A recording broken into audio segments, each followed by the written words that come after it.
The war in Europe is over. The air smells of damp grass and engine oil. Rows of exhausted German prisoners sit behind barbed wire, their gray uniforms stained with mud in surrender. They stare silently at the endless column of American trucks rumbling past, olive drab machines carrying victory in every bolt and barrel. One of the trucks stops. An American corporal jumps down, whistling, his helmet tilted back. He opens a wooden crate and pulls out a glass bottle, cold, dark, fizzing under the sunlight. He wipes the neck on his sleeve and shouts to a fellow GI, "5 cents a bottle!" The prisoners look up. The glass gleams like a jewel. The corporal hands one to a Red Cross nurse, the hiss of the cap echoing faintly in the humid air. The Germans exchange glances, disbelief, confusion, maybe envy. Coca-Cola. The same company they once knew before the war, now a symbol of everything they've lost. For them, it's not just a drink. It's the taste of a world that has moved on, a world that won, and behind that single bottle lies a story of business, ideology and survival, one that began long before the war ended, long before it became a battlefield commodity. Coca-Cola was already an empire. By the late 1930s, it had grown from a local Atlanta curiosity into a national ritual, a bottle of optimism, sold for 5 cents in every corner drugstore, factory floor, and railway station across the United States. In the years after the Great Depression, America was rebuilding its confidence. The drink's red and white label became shorthand for comfort, normalcy, and home. By 1939, Coca-Cola's headquarters in Atlanta presided over more than 50 bottling plants across the nation and had begun exporting syrup to Europe and Asia. Its distribution network mirrored America's growing industrial reach. Every bottle was a promise that prosperity could be mass-produced. When war clouds gathered over Europe in the late 1930s, Coca-Cola was still expanding. Its executives, led by President Robert Woodruff, believed that no matter what happened abroad, the Coca-Cola Company must never be caught short of syrup. To them, it was more than profit. It was principle. The company's mission was to sell happiness even in a world preparing for war. Then came 1939. Germany invaded Poland. Britain and France declared war. The world spiraled into chaos. Yet across the Atlantic, Americans still drank Coke under neon signs and jukebox hum. A reminder that life could remain normal, even when Europe burned. But soon the United States itself would be pulled into the maelstrom. And with it, Coca-Cola would transform from a domestic pleasure into a military necessity. When the Japanese attacked Pearl Harbor on December 7, 1941, the United States entered the war, and Coca-Cola entered history. Within weeks, the company was summoned by the U.S. Army. The War Department saw something extraordinary in that familiar bottle: morale. A soldier could survive on rations, but he fought for symbols, and Coke was one of them. Woodruff made a personal decree: every man in uniform should be able to get a bottle of Coca-Cola for 5 cents, wherever he is and whatever it costs the company. The company mobilized like an army of its own. Engineers built portable bottling plants, compact factories that could follow troops from North Africa to the Pacific. Each could fill 10,000 bottles a day. Coke technicians, called technical observers, were embedded with combat units wearing uniforms without rank. Their mission wasn't to fight. It was to make sure the syrup flowed and the bottles stayed cold. By 1943, Coca-Cola plants were operating in every major Allied theater. In North Africa, soldiers drank Coke under desert stars. In Sicily, it was poured over crushed ice in bombed-out piazzas. In Normandy, crates were unloaded alongside rifles and fuel. The red script became part of the American advance, a mark of presence, morale, and industrial reach. The military recognized its psychological impact. It wasn't just refreshment, it was identity. A soldier drinking Coke felt connected to home, to normal life, to the reason he was fighting. In a war fought for hearts as much as territory, that mattered. Yet across the Atlantic, in Germany, a different story was unfolding.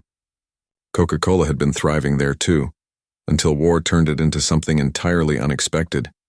Before the war, Coca-Cola was already well established in Germany. By the mid-1930s, under the management of Max Keith, the German subsidiary, Coca-Cola GmbH, had become one of the company's most successful foreign branches. Germany loved the drink. Bottling plants sprouted in cities from Hamburg to Munich. By 1939, more than 40 factories were producing and distributing Coca-Cola across the Reich, supplying over 4 million cases annually. To the Nazi regime, the drink represented modernity and efficiency, American traits that Hitler's Germany admired before it despised. Coca-Cola advertisements appeared in German magazines beside nationalistic imagery, blending the product's American origins with Teutonic vigor. Slogans were carefully translated. The brand learned to coexist with authoritarian propaganda, never directly defying it, but never openly endorsing it either. In 1936, Coca-Cola sponsored the Berlin Olympic Games, the same event where Jesse Owens shattered Hitler's myth of Aryan superiority. Bright red Coke banners hung around the stadium. Visitors from around the world drank from glass bottles under Nazi flags, an image of stunning contradiction. Max Keith was a pragmatic businessman. He wasn't a Nazi ideologue, but he understood survival. As tensions rose between Germany and the United States, Keith maneuvered carefully to protect his company and its workers. When the U.S. entered the war in 1941, communication with Atlanta was cut off. Shipments of syrup stopped. Ingredients became scarce. The German Coca-Cola network was suddenly isolated, an American company trapped behind enemy lines. Keith faced a choice: let the business collapse or invent something new. In 1940, with no access to Coca-Cola syrup or imported ingredients, Keith gathered his chemists in the Hamburg office. They scavenged whatever was available under wartime rationing: whey, a byproduct of cheese production, apple pomace, leftovers from cider presses, beet sugar, and a few flavor extracts.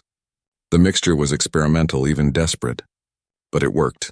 They called it Fanta, from the German word fantasy meaning imagination.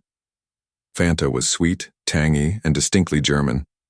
It was marketed as a patriotic alternative to Coca-Cola, a beverage for the German family. Despite its humble origins, it became popular across the Reich, used even in cooking when sugar and fruits were rationed. Throughout the war, Max Keith managed to keep the factories running.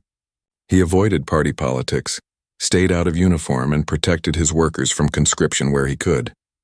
When the Allies began bombing German cities, Coca-Cola plants were hit like everything else. But production continued in makeshift conditions. Keith maintained meticulous records, invoices, formulas, production logs, knowing that one day he might have to explain himself to Atlanta.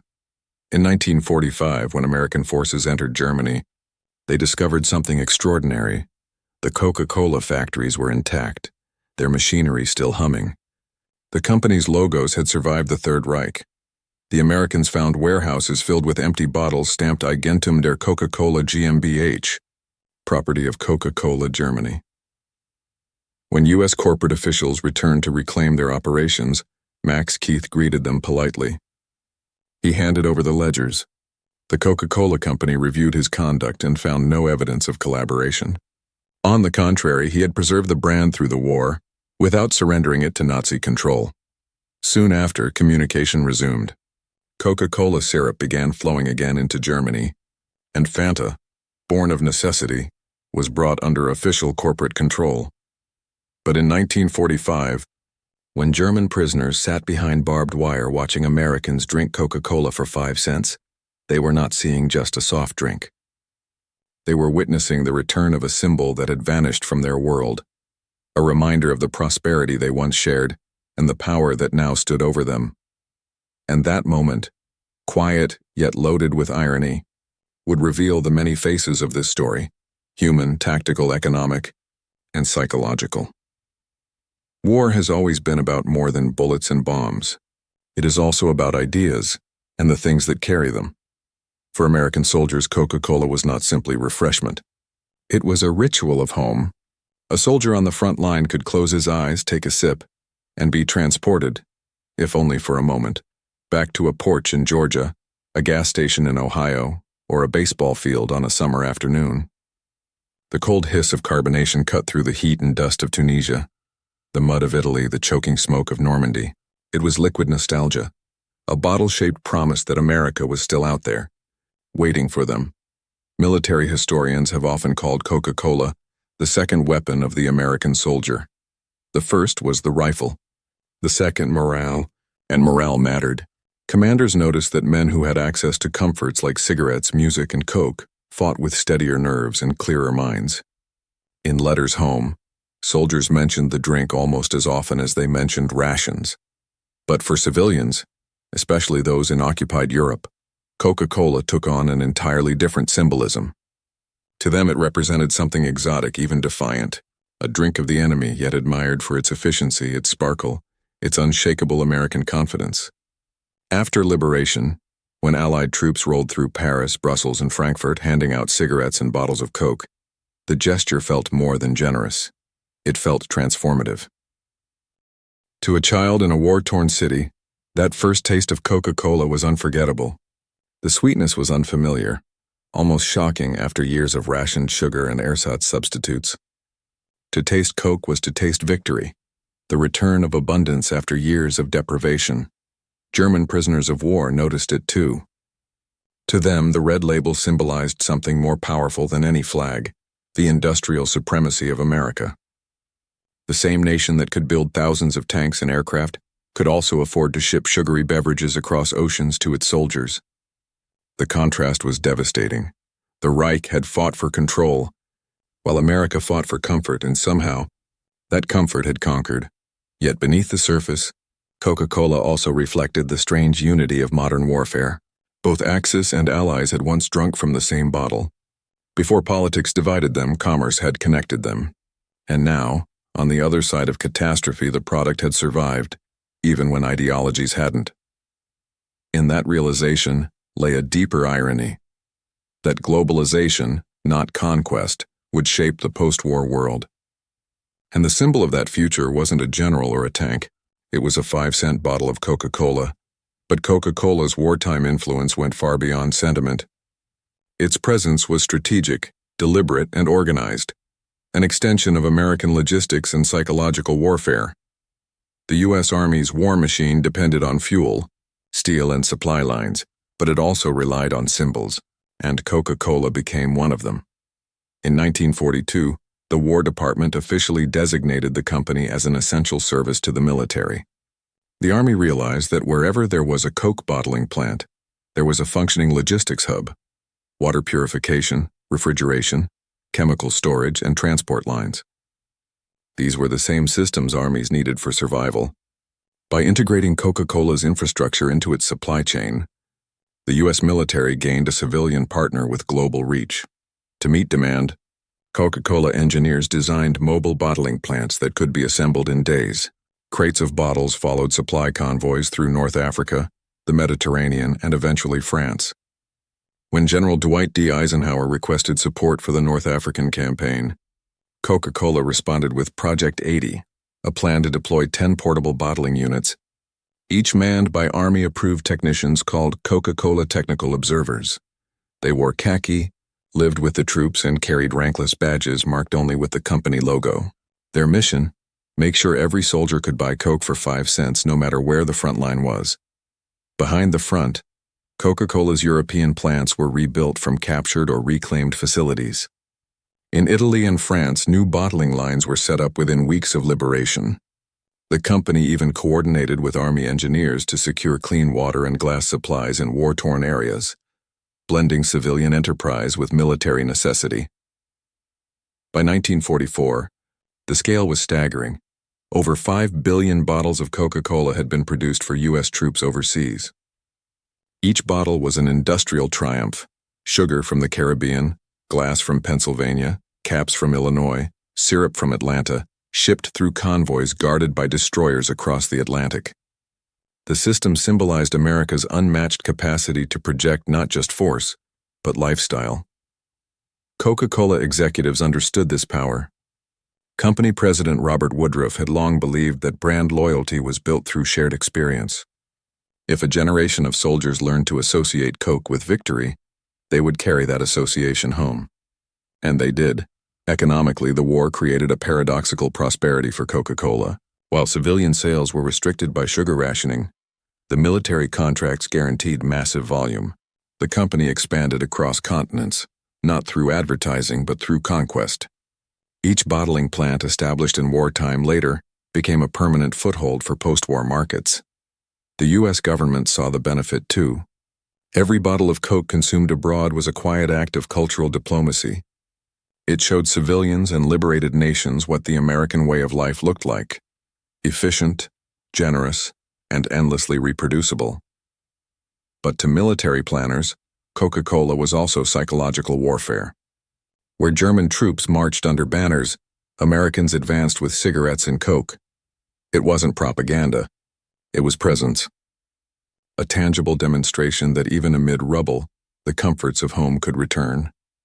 By 1945, Coca-Cola's red logo had traveled from the beaches of Normandy to the ruins of Berlin. It had crossed continents, outpaced armies, and become an emblem of modern power. The power not only to destroy, but to rebuild. And when the guns finally fell silent, that same power would shape the peace that followed, one bottle at a time. Spring, 1945. Germany was collapsing. Its cities smoldered, its armies retreating, its factories silent. Across the Rhine, the Allied advance surged like a tide, tanks, trucks, and columns of men carrying not only weapons but also crates stamped with a red script known across the world: Coca-Cola. When American forces crossed into German territory, they brought with them the full weight of industrial civilization. Bridges were rebuilt overnight, rail lines restored, and among the first civilian operations to resume were Coca-Cola bottling lines. To many soldiers, this was more than logistics, it was reassurance. Every crate unloaded from a truck marked the continuation of something human amid destruction. In towns like Aachen, Cologne, and Frankfurt, German civilians peered from shattered windows as convoys rolled in. Among the military vehicles came mobile bottling trucks, humming generators, and men in khaki marked not with rifles but with crates of glass bottles. The clink of Coke bottles echoed through ruins where only silence had lingered. For the first time in years, the drink that had vanished from Germany during the war returned, but now as a foreign conqueror. The irony was profound. Before the war, Coca-Cola had been their own. Now, it was the drink of the enemy. Eyewitness accounts describe prisoners of war and civilians alike staring in disbelief as American GIs passed bottles through barbed wire or shared them in liberated streets. To a generation raised on rationing, the fizz and sweetness were almost alien. Some Germans assumed it was a luxury reserved for generals. Others believed it must cost a fortune. But when they learned it sold for just 5 cents, the shock was palpable. 5 cents, the same price as before the war, the same price everywhere. To them it symbolized something terrifying and beautiful: stability. While their economy had been reduced to rubble, the Americans had preserved a world where even the price of a soft drink never changed. To the GIs, the gesture was casual, a bottle after a long march, a toast after victory. But to the defeated, it revealed a new kind of power, a nation that could wage total war and still have the luxury to ship sweetness across oceans. Photographs from that spring show U.S. troops standing beside Coca-Cola trucks near bombed German towns, smiling as they distribute bottles to children and fellow soldiers. The red and white logos stand out sharply against the gray ruins. Each image tells a story not only of conquest, but of transformation, from destruction to consumer rebirth. Even as the war raged in its final days, Coca-Cola executives were already coordinating with the U.S. Army to restore bottling operations in occupied zones. The company moved quickly, securing former facilities and re-establishing distribution networks with military oversight. In a matter of weeks, Coca-Cola was once again being bottled in Germany, this time under the American flag. The liberation of Europe had many faces: the soldier, the medic, the engineer. But in the small, ordinary act of opening a Coke bottle, an entirely new kind of liberation was taking shape: the liberation of consumption. And in that moment, something shifted forever. A world defined by ideology was giving way to a world defined by products. By April 1945, Berlin was in flames. The 1,000-year Reich had lasted barely 12. Its ideology had crumbled beneath Allied firepower and starvation. But even as the swastikas burned, another flag, invisible but potent, was unfurling across Europe: the red and white banner of American consumer culture. Coca-Cola had become more than a drink. It was now an emblem of the world that would replace the old one. Inside Germany, this shift was immediate and undeniable. In devastated cities, the first signs of reconstruction were not political banners, but advertisements. Hand-painted boards showing the familiar curved letters, "Drink Coca-Cola." Soldiers laughed at the irony. Civilians stared, half in disbelief, half in longing. The same company that had been cut off by Hitler's war machine had returned alongside his conquerors, stronger than ever. To German prisoners and civilians alike, the sight was surreal. For years, they had been told that the Reich was the pinnacle of modern industry, that no nation could rival German engineering or discipline. Yet now, standing amid the ruins of those same factories, they saw an enemy that had not only outproduced them in tanks and planes, but had done so while mass-producing comfort. The American soldier with a rifle and a Coke bottle became an icon of paradox. War and leisure, violence and civilization, destruction and abundance. Even the simplest act, offering a German child a sip, carried profound symbolism. It wasn't just mercy. It was a preview of the new order to come. In those months, a new kind of empire was being born. Not one of occupation or ideology, but of influencing, of taste, style, and culture. The United States had learned something that no totalitarian regime ever could. That to control a people, you didn't need to conquer their land. You only needed to shape their desires. When Coca-Cola trucks rolled into post-war Germany, they carried more than bottles. They carried the first wave of what historians would later call soft power. Unlike the banners of Hitler or the red stars of Stalin, this power asked for no allegiance, only consumption. Coca-Cola executives understood this instinctively.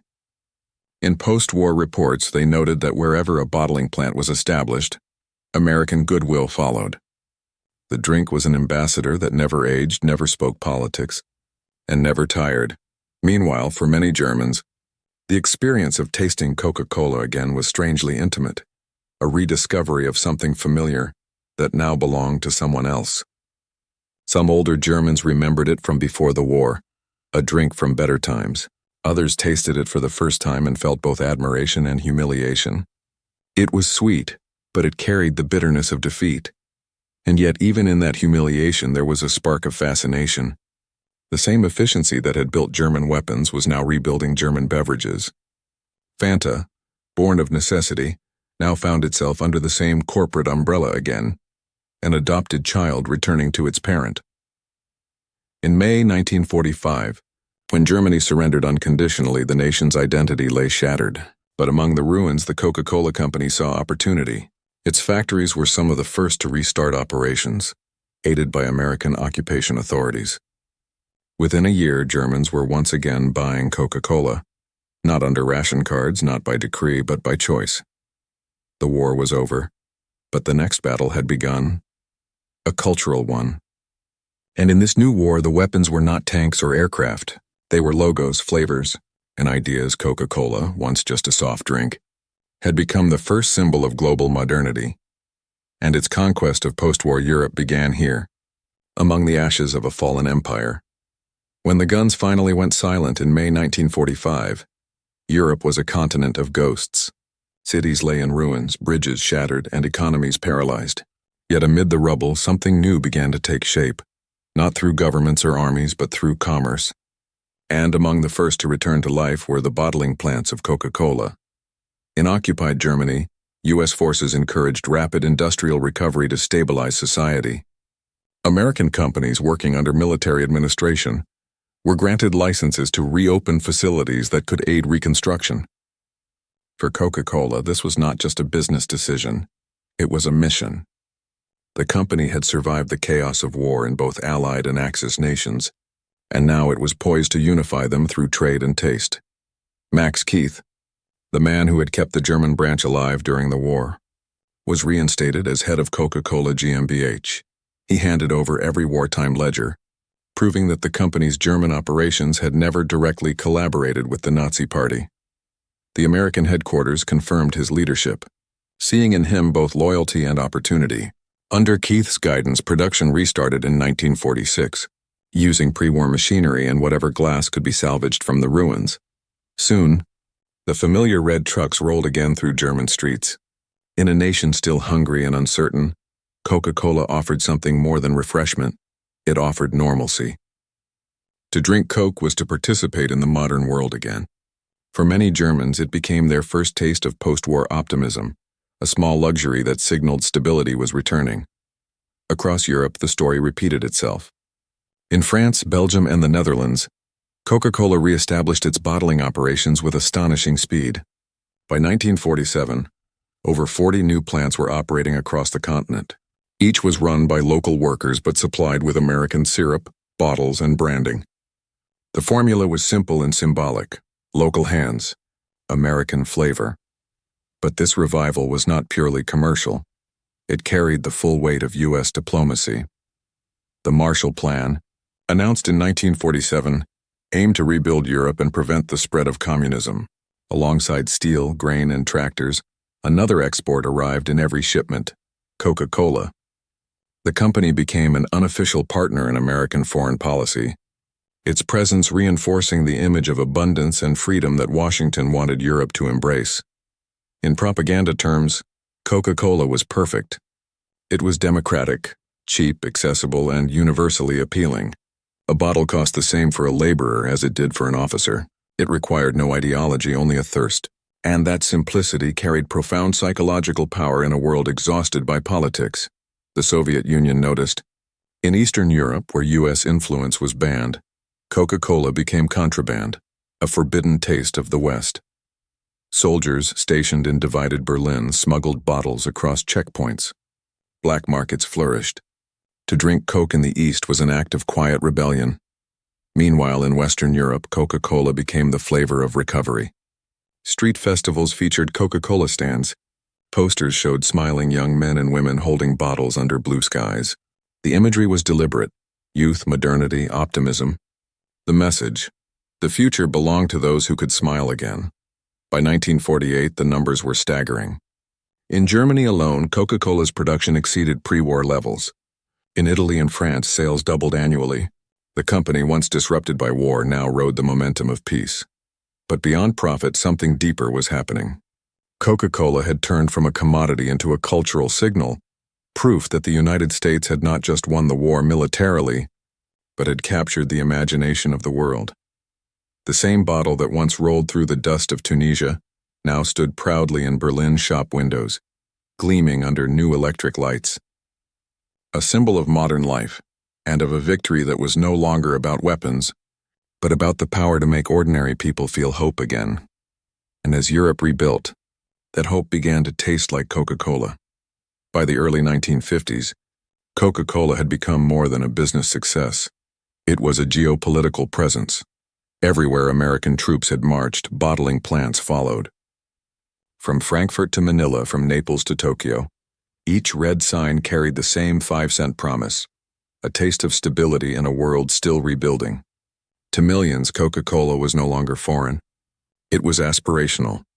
In West Germany, the drink became inseparable from the new identity of the Federal Republic. As factories reopened and the Wirtschaftswunder, the economic miracle, began, Coca-Cola stood as both participant and witness. Posters declared mock mit: drink Coca-Cola. Join in. Drink Coca-Cola. In a nation that had known only ideology and austerity, the bottle represented cheerful modernity, a consumer's anthem to freedom. But Coca-Cola's influence extended beyond economics. It seeped into music, advertising, and even diplomacy. American cultural officers, aware of the drink's psychological power, often used it during international exhibitions and youth exchanges. To share a Coke was to share an idea that prosperity, not propaganda, could win hearts. Meanwhile, in the shadow of the Iron Curtain, the company's absence spoke volumes. In the Soviet bloc, Coca-Cola became an emblem of Western decadence, officially condemned yet secretly desired. Soviet citizens occasionally encountered it through black markets or diplomatic events. Each sip was an act of curiosity, a momentary rebellion against the gray monotony of state control. Ironically, the beverage born from isolation, Fanta, began its second life during this period. After the war, the Coca-Cola Company reclaimed full rights to the German-created formula. But instead of burying it, they reimagined it. Fanta was refined, sweetened, and reintroduced to the global market in the 1950s. not as a product of desperation, but as a symbol of youth and creativity. In West Germany, it became a local favorite, marketed alongside Coke as the two faces of refreshment. In Southern Europe and Latin America, Fanta was promoted as bright, fruity, and joyful, a drink for a new generation. Few consumers knew that its origins lay in wartime scarcity. What had been born from constraint now thrived in abundance. The Cold War magnified the symbolic divide. In the West, Coca-Cola was advertised as the drink of choice for the free world. In the East, propaganda painted it as a capitalist illusion. But even those who condemned it understood its allure. When Soviet Premier Nikita Khrushchev visited the United States in 1959, he famously sampled a Pepsi at the American National Exhibition in Moscow, a rival's product, but part of the same cultural current. The battle of ideologies had moved from tanks to trademarks. Throughout the 1960s, Coca-Cola's red and white colors became shorthand for American life itself, appearing on billboards, race cars, refrigerators, and even in movies that shaped global imagination. For every country recovering from occupation or poverty, Coca-Cola's arrival signaled inclusion in a modern world of neon lights and supermarkets. In Germany, the symbolism remained especially sharp. The same brand that had once survived the Nazi regime under isolation was now the cheerful soundtrack of West German prosperity. Its rival, East Germany, banned its import, creating its own imitations, yet none matched the legend. For young Germans crossing to West Berlin, the sight of a Coca-Cola sign glowing in the night was more than an advertisement. It was a beacon. By the end of the 1950s, Coca-Cola's post-war triumph was complete. The drink that had marched with soldiers now traveled with tourists. The bottle that had comforted homesick GIs now sat on dinner tables across Europe. And Fanta, its wartime sibling, stood beside it, no longer a symbol of scarcity, but of creativity reborn. Together, they told the story of a world remade not by ideology, but by invention. In the quiet triumph of commerce over conquest, the battlefield had changed forever. In the end, the story of Coca-Cola in World War II is not just about sugar, syrup, or glass. It is about what survives when empires collapse. Armies fought for territory. Nations fell for ideology. But amid the rubble, it was a simple 5-cent bottle that endured, unchanged in price, flavor, and purpose. To millions, it represented something that neither bullets nor bombs could destroy: the promise of normal life. For the American soldier, it was home distilled into a taste, the sound of a cap hissing open after days of battle. For the German prisoner, it was proof that a different kind of power existed, one that conquered not through fear, but through abundance. History remembers the generals and the treaties, but in the daily lives of people it remembers symbols. And few symbols captured the 20th century like that curved bottle of Coca-Cola, carried from the sands of North Africa to the ruins of Berlin, from the jungles of the Pacific to the boulevards of Paris. It was the taste of victory, the sweetness of peace, and the beginning of a new kind of empire, not of borders, but of imagination. A drink once trapped behind enemy lines became the first global ambassador of American modernity. And long after the soldiers went home, long after the flags were folded, the message remained that power can come not only from what a nation builds, but from what it shares. A 5-cent bottle, a war that reshaped the world, and the realization that sometimes the smallest comforts tell the greatest stories.